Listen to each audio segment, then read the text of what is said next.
Hello, welcome to the shop. Join me today as I make a yarn bowl. This is about 6 inches deep on the inside, just under 7 inches deep on the outside. So it's got a heavy base so that if you have a ball of yarn with a little bit of a knot in it, you're not going to fling your bowl around. I decided not to go with a J slot with this one. It does actually have an undercut. Here on the inside it is undercut, so technically I could probably get away with no hole at all, but traditional yarn bowls do have a hole, and so I went ahead and stuck with that, but I decided not to go with the J slot. This is hard maple, sugar maple, and cherry, a segmented cherry ring, 1 inch tall in the center, and I think this thing turned out quite beautiful. So stick around, watch how I'm making a yarn bowl, and I want something deeper than this little 9x3 bowl blank I've got. It's only 3 inches deep. This is for yarn, for sewing, or for crocheting, so I want it deeper so you can get a decent sized ball of yarn in there. Now my buddy Nate from Shock's Art has a drum sander, so we surfaced the two inside. This is my inside of my bowl where I'm going to glue it, but I want to put a little bit of color and accent in there. So I get this cherry ring that's also been surfaced on both sides. It's flat and it's the perfect size. So what I'm going to do is I am doing a glue up, but I'm going to glue the cherry ring in between the two pieces of maple. And that's going to give me just a little bit of added accent. Now I may also glue a piece of cherry on the bottom for a dark foot, and I most likely will glue a piece of cherry on the top for a dark rim.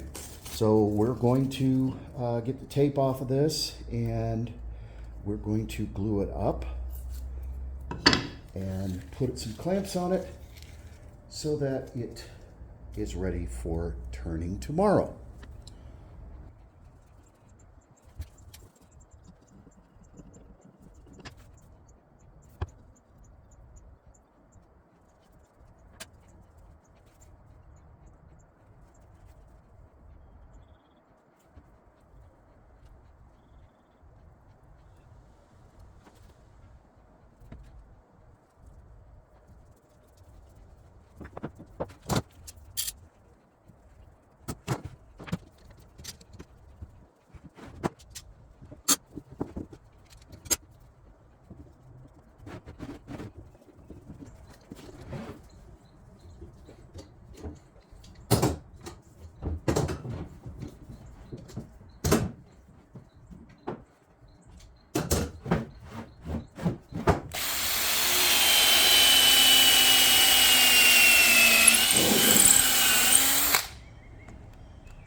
I have a little challenge here.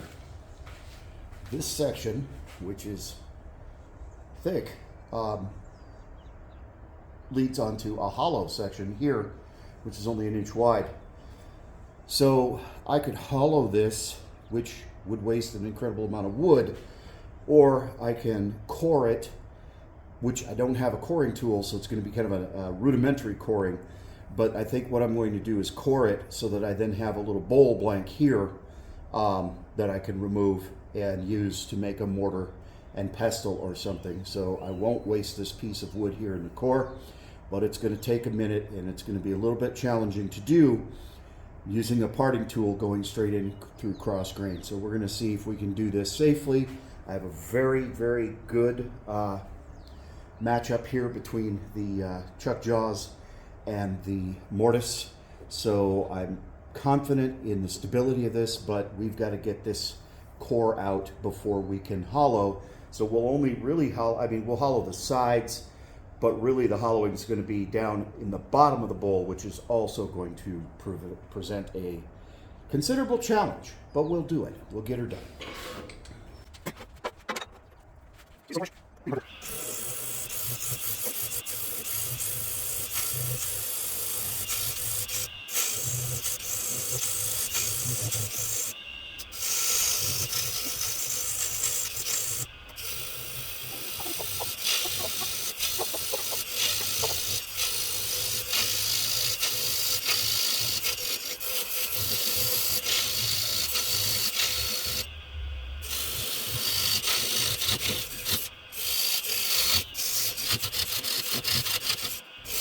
I've got about 1/4 of an inch left, and at this point I need to be very careful, because what I don't want is my lathe spinning at 900 RPM and this break loose and catch the tool. So I'm going to take it down about another 1/8 of an inch, and then I'm going to slow the lathe down and proceed very cautiously, so that when it does break I can turn the lathe off immediately. But what I'm hoping to do is get it thin enough that I can just press it through. We'll see how that works.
So that was sanded through 400, and then I used Brad's Workbench sanding paste, and then I applied Brad's Workbench tongue wax. We're going to let that sit for about a half an hour and soak, and then we will buff it and we'll take it off the lathe.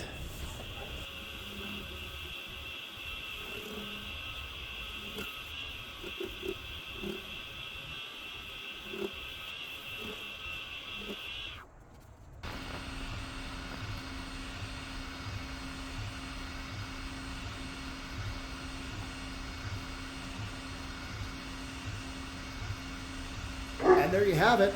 one roughly 6 by 6 yarn bowl, maybe a little bit wider, but maple and cherry. I think this turned out really, really beautiful. I'm pretty proud of this. It was a lot of work, especially getting that hollowing done carefully, turning in reverse using a new to me tool rest. And I want to give a shout out to Mark Soleil. This is his design that he had welded up and made for him, and really quite a delight to have inherited this tool. And it really took a lot of the stress off of cutting on that backside as I was turning in reverse, so that I didn't have to lean way over the lathe in order to get in there and hollow. And this actually made it so that I really wasn't having any guesswork as far as getting the tool where it needed to be, having the support I needed in order to make good, clean cuts on the inside and come out with such a very, very nice finished piece.